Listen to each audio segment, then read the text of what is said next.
किसी भी तरह के हवाई हमलों से निपटने में सक्षम, एक बार में 72 मिसाइलें छोड़कर दुश्मनों को करारा जवाब देने की क्षमता रखने वाला S-400 मिसाइल डिफेंस सिस्टम अब भारत पहुंच चुका है। दुनिया का बेहतरीन एयर डिफेंस सिस्टम S-400 की पहली यूनिट को भारत ने पंजाब सेक्टर में तैनात कर दिया है। ऐसा चीन और पाकिस्तान के आसमानी खतरों को निष्क्रिय करने के लिए किया गया है। रूस में बने ताकतवर एयर डिफेंस सिस्टम S-400 की भारत को कुल 5 यूनिट मिलेंगी। अगले साल इसकी दूसरी खेप भी आ सकती है। रूसी राष्ट्रपति पुतिन ने हाल ही में भारत दौरे के दौरान इसकी सप्लाई जल्द कराने का भरोसा दिया था। चीन और पाकिस्तान के खतरे को देखते हुए भारत को S-400 की बहुत जरूरत थी। हालांकि अमेरिका इस सौदे का शुरुआत से विरोध कर रहा है। भारत और रूस ने साल 2018 में S-400 की आपूर्ति का समझौता किया था। S-400 air defence missile system हथियार नहीं, महाबली है। इसके सामने बड़े से बड़ा दुश्मन कांपने लगता है। इसके सामने किसी की भी साजिश नहीं चलती। यह आसमान से घात लगाकर आते हमलावर को पल भर में राख में बदल देता है।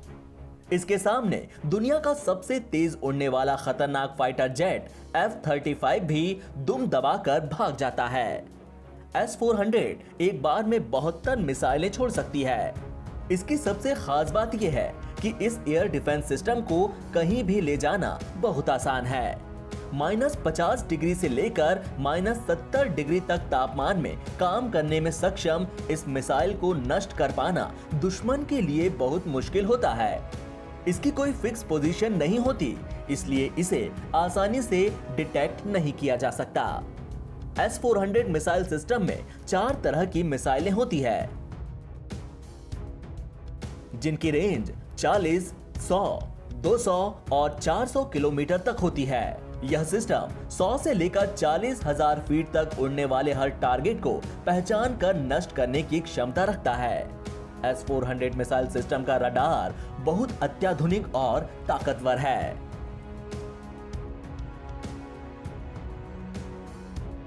इसका रडार 600 किलोमीटर तक की रेंज में करीब 300 टारगेट ट्रैक कर सकता है। यह सिस्टम मिसाइल, एयरक्राफ्ट या फिर ड्रोन से हुए किसी भी तरह के हवाई हमले से निपटने में सक्षम है। चीन के J-20 फाइटर प्लेन हो या फिर पाकिस्तान के अमेरिकी F-16 लड़ाकू विमान, यह मिसाइल सिस्टम इन सभी विमानों को नष्ट करने की क्षमता रखता है। अब आपको बताते हैं कि इस मिसाइल सिस्टम को बनाने की जरूरत क्यों पड़ी। शीत युद्ध के दौरान रूस और अमेरिका में हथियार बनाने की होड़ मची हुई थी। जब रूस अमेरिका जैसी मिसाइलें नहीं बना सका तो उसने ऐसे सिस्टम पर काम करना शुरू किया जो इन मिसाइलों को टारगेट पर पहुंचने पर पहले ही खत्म कर दे। यहीं से आगे चलकर S-200, S-300, S-400 और अब सबसे अत्याधुनिक S-500 जैसे डिफेंस सिस्टम का जन्म हुआ। NBT ऑनलाइन की रिपोर्ट।